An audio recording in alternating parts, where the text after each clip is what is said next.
ಪ್ರಿಯರೇ, ದಿನದ ಬದುಕಿಗೊಂದು ಕ್ರಿಸ್ತನ ಈ ದನಿ ನಮ್ಮೆಲ್ಲರಿಗೂ ಪ್ರೇರಣೆಯಾಗಲಿ. ಪೂಜಾ ವಿಧಿಯ ತಪಸ್ಸು ಕಾಲದ 3ನೇ ವಾರ, ಮಾರ್ಚ್ 4, 2024 ಸೋಮವಾರ. ಸಂತ ಲೂಕನು ಬರೆದ ಪವಿತ್ರ ಶುಭ ಸಂದೇಶದಿಂದ ವಾಚನ. 4ನೇ ಅಧ್ಯಾಯ 24ರಿಂದ 30ರವರೆಗಿನ ವಚನಗಳು. ಆ ಕಾಲದಲ್ಲಿ ಯೇಸು ತಾವು ಬೆಳೆದ ಊರಾದ ನಜರೇತಿಗೆ ಬಂದರು. ಅಲ್ಲಿನ ಪ್ರಾರ್ಥನಾ ಮಂದಿರದಲ್ಲಿ ಬೋಧಿಸುತ್ತಾ ಹೀಗೆಂದರು: ಯಾವ ಪ್ರವಾದಿಯೂ ಸ್ವಗ್ರಾಮದಲ್ಲಿ ಸನ್ಮಾನಿತನಲ್ಲ ಎಂದು ನಿಮಗೆ ನಿಶ್ಚಯವಾಗಿ ಹೇಳುತ್ತೇನೆ. ಹಿಂದೆ ನಡೆದ ಒಂದು ಸಂಗತಿಯನ್ನು ಕೇಳಿ. ಎಲಿಯನ ಕಾಲದಲ್ಲಿ 3 ವರ್ಷ 6 ತಿಂಗಳು ಮಳೆ ಬಾರದೆ ದೇಶದಲ್ಲೆಲ್ಲ ದೊಡ್ಡ ಕ್ಷಾಮ ಬಂದೊದಗಿತ್ತು. ಆಗ ಇಸ್ರಾಯೇಲ್ ನಾಡಿನಲ್ಲಿ ಎಷ್ಟೋ ಮಂದಿ ವಿಧವೆಯರಿದ್ದರು. ಅವರಾರ ಬಳಿಗೂ ದೇವರು ಎಲಿಯನನ್ನು ಕಳುಹಿಸಲಿಲ್ಲ. ಸಿದೋನ್ ದೇಶಕ್ಕೆ ಸೇರಿದ ಸರೆಪ್ತ ಊರಿನ ಒಬ್ಬ ವಿಧವೆಯ ಬಳಿಗೆ ಮಾತ್ರ ಕಳುಹಿಸಿದರು.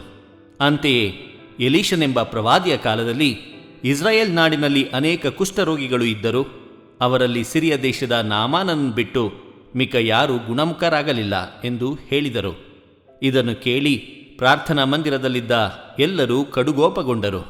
ಯೇಸುವನ್ನು ಊರ ಹೊರಕ್ಕೆ ಎಳೆದುಕೊಂಡು ತಮ್ಮ ಊರಿದ್ದ ಗುಡ್ಡದ ತುದಿಗೆ ಕೊಂಡೊಯ್ದು ಅಲ್ಲಿಂದ ಅವರನ್ನು ಕೆಳಗೆ ದಬ್ಬಬೇಕೆಂದಿದ್ದರು. ಯೇಸುವಾದರೂ ಅವರ ನಡುವೆ ನಡೆದು ತಮ್ಮ ದಾರಿ ಹಿಡಿದು ಹೋದರು. ಪ್ರಭುವಿನ ಶುಭ ಸಂದೇಶ. ಕ್ರಿಸ್ತರೇ ನಿಮಗೆ ಸ್ತುತಿ ಸಲ್ಲಲಿ. ಚಿಂತನೆ: ದೇವರನ್ನು ಕೂಡ ಉದಾಸೀನ ಮಾಡಿಬಿಡುತ್ತೇವೆ. ಪ್ರಭು ಯೇಸು ಕ್ರಿಸ್ತರಲ್ಲಿ ಆತ್ಮೀಯರೇ, ಬದುಕಿನಲ್ಲಿ ಕೆಲವೊಮ್ಮೆ ನಾವು ವ್ಯಕ್ತಿಗಳನ್ನು, ಸಂಗತಿಗಳನ್ನು ಅಷ್ಟೇ ಏಕೆ ದೇವರನ್ನು ಕೂಡ ಉದಾಸೀನ ಮಾಡಿಬಿಡುತ್ತೇವೆ ಅಲ್ಲವೇ? ಇಂತಹುದೇ ಒಂದು ಸನ್ನಿವೇಶವನ್ನು ನಾವು ಇಂದಿನ ವಾಚನ ಮತ್ತು ಶುಭ ಸಂದೇಶದಲ್ಲಿ ಕೇಳುತ್ತೇವೆ. ಇಸ್ರಾಯೇಲಿನಲ್ಲಿ ಅನೇಕ ಕುಷ್ಠರೋಗಿಗಳಿದ್ದರೂ ಸರ್ವೇಶ್ವರ ನಾಮಾನನ ಕುಷ್ಠರೋಗವನ್ನು ಮಾತ್ರ ಗುಣಪಡಿಸುತ್ತಾರೆ. ಅಂತೆಯೇ ಇಸ್ರಾಯೇಲಿನಲ್ಲಿ ಭೀಕರ ಬರಗಾಲವಿದ್ದರೂ ಅನ್ಯ ದೇಶದ ಬಡ ವಿಧವೆಯ ಬಳಿಗೆ ಎಲಿಯನನ್ನು ಕಳುಹಿಸಿಕೊಡುತ್ತಾರೆ.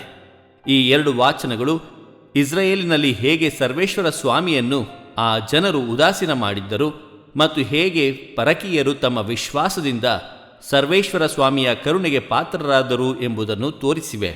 ಆತ್ಮೀಯರೇ, ನಮ್ಮ ಜೀವನದಲ್ಲಿ ಸರ್ವೇಶ್ವರ ಸ್ವಾಮಿಗೆ ಮೊದಲ ಸ್ಥಾನವನ್ನು ನೀಡಿದ್ದೇವೆಯೇ ಎಂದು ಅವಲೋಕಿಸಿಕೊಳ್ಳಬೇಕೆಂದು ಇಂದಿನ ವಾಚನಗಳು ನಮಗೆ ತಿಳಿಸುತ್ತವೆ. ದೇವರು ನಮ್ಮೆಲ್ಲರನ್ನು ಆಶೀರ್ವದಿಸಲಿ. ಇದು ಧ್ವನಿ ಮಾಧ್ಯಮ ಮನೆಯ ಕೊಡುಗೆ. ಧ್ವನಿ ವಂದನೆಯ ಸ್ವಾಮಿ ಶಾಂತಕುಮಾರ್ ಜೆ, ಬೆಂಗಳೂರು ಮಹಾಧರ್ಮಕ್ಷೇತ್ರ. ಪ್ರಿಯರೇ, ಈ ಚಾನೆಲ್ ಅನ್ನು ಸಬ್ಸ್ಕ್ರೈಬ್ ಮಾಡಿ ಪ್ರತಿದಿನ ದೇವರ ವಾಕ್ಯವನ್ನು ಆಲಿಸುತ್ತಾ ಅದನ್ನು ಇತರರೊಂದಿಗೆ ಹಂಚಿಕೊಳ್ಳಲು ನಮಗೆ ನೆರವಾಗಿರಿ. ಧನ್ಯವಾದಗಳು.